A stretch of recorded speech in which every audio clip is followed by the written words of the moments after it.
ದಿನದ ಮುಂಚೆ ನಡೆದಂಥ ಬೀದರ್ ಮತ್ತು ಶಿವಮೊಗ್ಗದಲ್ಲಿ CET ಬರೆಯುವ ವಿದ್ಯಾರ್ಥಿಗಳ ಜನಿವಾರವನ್ನು ತೆಗೆಸ್ತಕ್ಕಂಥ ಪ್ರಕರಣವನ್ನು ನಡೆದಿರ್ತಕ್ಕಂಥದ್ದು ಅತ್ಯಂತ ಖಂಡನೀಯವಾದಂಥ ವಿಚಾರ.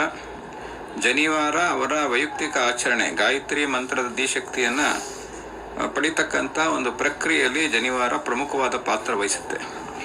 ಇದು ವಿದ್ಯಾರ್ಥಿಗಳಿಗೆ ಅತ್ಯಂತ ಪ್ರಮುಖವಾಗಿರ್ತಕ್ಕಂಥದ್ದು. ಸರ್ಕಾರ ಈ ಜನಿವಾರವನ್ನು ತೆಗೆಸೋದ್ರ ಮೂಲಕ ಸನಾತನ ಧರ್ಮ, ಹಿಂದೂ ಧರ್ಮ, ಅದು ಬ್ರಾಹ್ಮಣ್ಯದ ಪ್ರತೀಕವಾಗಿರ್ತಕ್ಕಂಥ ಜನಿವಾರವನ್ನು ತೆಗೆಸ್ತಕ್ಕಂಥದ್ದು ಇಡೀ ಸಮುದಾಯ ಇದನ್ನು ಖಂಡನೆ ಮಾಡ್ತಾ ಇದೆ.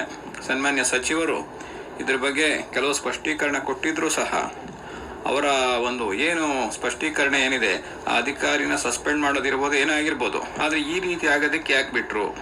ಕೆಲವು ರೂಪುರೇಷೆಗಳನ್ನು ಸರಿಯಾಗಿ ನಿರ್ವಹಣೆ ಮಾಡ್ತಾ ಇರ್ತಕ್ಕಂಥ ಇಲಾಖೆಯ ಒಂದು ದೌರ್ಬಲ್ಯ. ಸಚಿವರು ಈ ಮೂಲಕ ಮುಂದಿನ ದಿನಗಳಲ್ಲಿ ಈ ಒಂದು ಕೃತ್ಯಗಳನ್ನು ಮತ್ತೆ ಮರುಕಳಿಸದೇ ಇರುವಂತೆ ಮಾಡಬೇಕಾಗತ್ತೆ.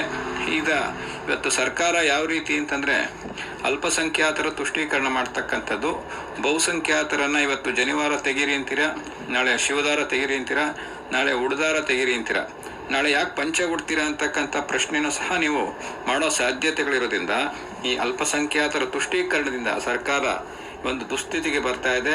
ಬಹುಸಂಖ್ಯಾತರು ದಂಗೆ ಹೇಳ್ತಕ್ಕಂಥ ಪರಿಸ್ಥಿತಿ ರಾಜ್ಯದಲ್ಲಿ ನಿರ್ಮಾಣ ಆಗ್ತದೆ. ಈ ವಿಚಾರವನ್ನು ನಾನು ಈ ಮೂಲಕ ಖಂಡಿಸ್ತಾ ಇದ್ದೀನಿ. ಇನ್ನು ಮತ್ತೆ ಸರ್ಕಾರ ಎಚ್ಚೆತ್ತುಕೊಂಡು ಬಹುಸಂಖ್ಯಾತರ ಮನಸ್ಸಿಗೆ ನೋವಾಗದ ರೀತಿಯಲ್ಲಿ, ಅದರಲ್ಲೂ ಈ ಒಂದು ಸನಾತನ ಧರ್ಮ ಪರಂಪರೆಯ ಮೇಲೆ ಯಾವುದೇ ರೀತಿಯ ಕಟ್ಟುಪಾಡುಗಳನ್ನು ಹಾಕದೆ, ಯಾಕೆಂದರೆ ಸನಾತನ ಧರ್ಮ ಪ್ರತಿಪಾದಕರು ಯಾವುದೇ ದೇಶದ್ರೋಹಿಗಳಲ್ಲ, ದೇಶವನ್ನು ಸಂರಕ್ಷಣೆ ಮಾಡ್ತಕ್ಕಂಥ ಸರ್ವೇ ಜನ ಸುಖಿನೋ ಭವಂತು ಹೇಳ್ತಕ್ಕಂಥ ಸಮುದಾಯವನ್ನು ಸಂರಕ್ಷಣೆ ಮಾಡಬೇಕಾಗಿರೋದು ಸರ್ಕಾರದ ಜವಾಬ್ದಾರಿಯಾಗಿರುತ್ತೆ. ಆದ್ದರಿಂದ ಈ ಒಂದು ಸಮುದಾಯಕ್ಕೆ ಆಗಿರ್ತಕ್ಕಂಥ ನೋವು, ಅವಹೇಳನ, ಅಪಮಾನಗಳನ್ನು ನಿಮ್ಮ ಸರ್ಕಾರದವರು ಬೇಷರತ್ತಾಗಿ ಕ್ಷಮೆ ಕೇಳಿ ಮುಂದೆ ಈ ರೀತಿ ಆಗಬಾರ್ದು ಅನ್ನುವ ಕಠಿಣ ಕ್ರಮವನ್ನು ತೆಗೆದುಕೊಳ್ತಕ್ಕಂಥ ನಿರ್ಧಾರ ನೀವು ಮಾಡಬೇಕು ಅಂತ ಈ ಮೂಲಕ ನಾನು ಹೇಳಕ್ಕೆ ಇಷ್ಟಪಡ್ತೀನಿ. ನಿಮ್ಮ ಪರಿಸರ ಚಂದ್ರಶೇಖರ್.